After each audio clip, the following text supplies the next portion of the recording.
Yeah.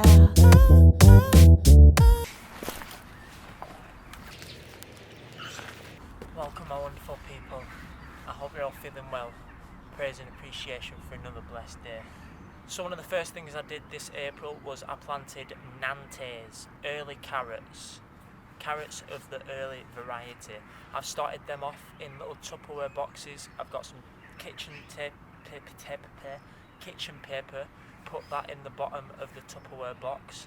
I've sprayed some water over the top of it, put some seeds on, then I've sprayed over the top of the seeds just a little bit, then I've put the lid on, and then I've set that to one side for it to grow.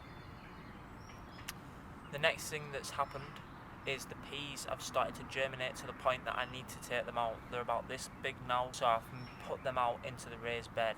They're in core pots. What that means is when I put them into the raised bed, I don't have to worry about taking it out of the pot. I can just put it straight in and the roots will grow through that and that will become part of the soil, and all is well. I'm heavy-handed, so I tend to break roots all the time when trying to take things out of cells and putting them into pots, so it's a nightmare. This creates a really nice way of transplanting your plants. The next thing is I had recently put beans into propagators and they began germinating. As you can see, they are monstrous in a good way. So I've taken them out of the cells and I've started to put them into the raised bed. These have been done differently because they're not in core pots, they're in the propagator. I've taken them out by hand and put them straight into the bed. So it's basically just the same process over and over again, just trying to be delicate and not break any of the roots, because it's really heartbreaking when you lose one of your little plants that you've spent months waiting to grow. And it sounds daft, but it is true. As you can see, I'm just going through, making a couple of holes at a time, donking some in. I'm not any good at this myself, to be honest. I'm really rough. I dropped them a couple of times. I don't know whether it shows it in this. The next thing I did was I noticed that some birds have been getting at my carrot seeds that I'd planted out into the raised bed. I've just created a little shelter, sort of, with some fabric that some guy gave me from my mum's work. Thanks for that. I really need to speak to this guy because he gives me gardening books and everything. He seems like a cool guy. The next thing is my potatoes have started to grow. If you've watched the video, I've planted them about that deep under the soil, maybe good fist, you know what I mean. The potatoes are growing through that and are now showing signs at the top about this much, as you can see, which is really good, which means they're growing healthily, they're growing really big and strong, which is what we want to see. The next thing is my spinach. There's visible signs of germination coming from my spinach, which I'm really happy about. The next thing is I've decided to put my time into a little project of reclaiming a pallet from the back alley and making it into a tiny little flower bed to go around my shed. I think it'd be nice to put some flowers in there to try and get some pollinators to come into the garden so they can pollinate my plants. And also help the wildlife, obviously, which is why I'm planting wildflowers. The first thing I do is I split the pallet up and then I go over and I de-weed around the shed.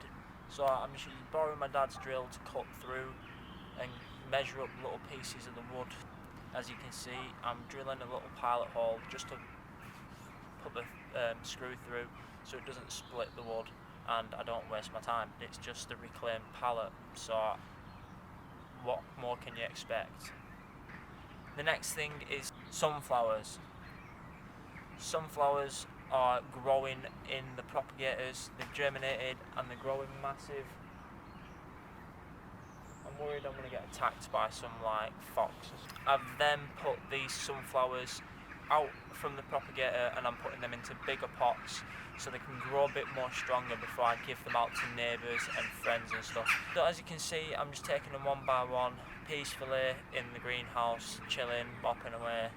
And I've got 11, and then I've got a couple in two separate fabric pot containers, as you can see here.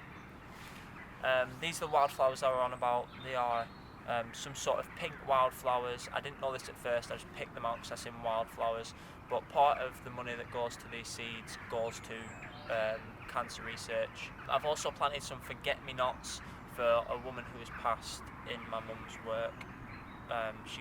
She got some seeds from the family to plant, so I've said I planted them for her. She was really happy about that, so I put them in some hanging baskets so she can hang them up around the garden wherever she wants, make her happy. So there's 4 of the forget-me-nots and the rest are wildflowers. So that's pretty much it, guys. So I hope you enjoyed, guys. If you did, leave a like, click subscribe, comment if you think I could do anything better. Any feedback would be greatly appreciated. I'm trying to make better videos with every video I make, but a bit of feedback would make it just that little easier, just that little bit easier to progress. So yeah, hopefully we're gonna have a banging garden this year, and you're gonna see every step of the way. Peace out, guys. Ugh.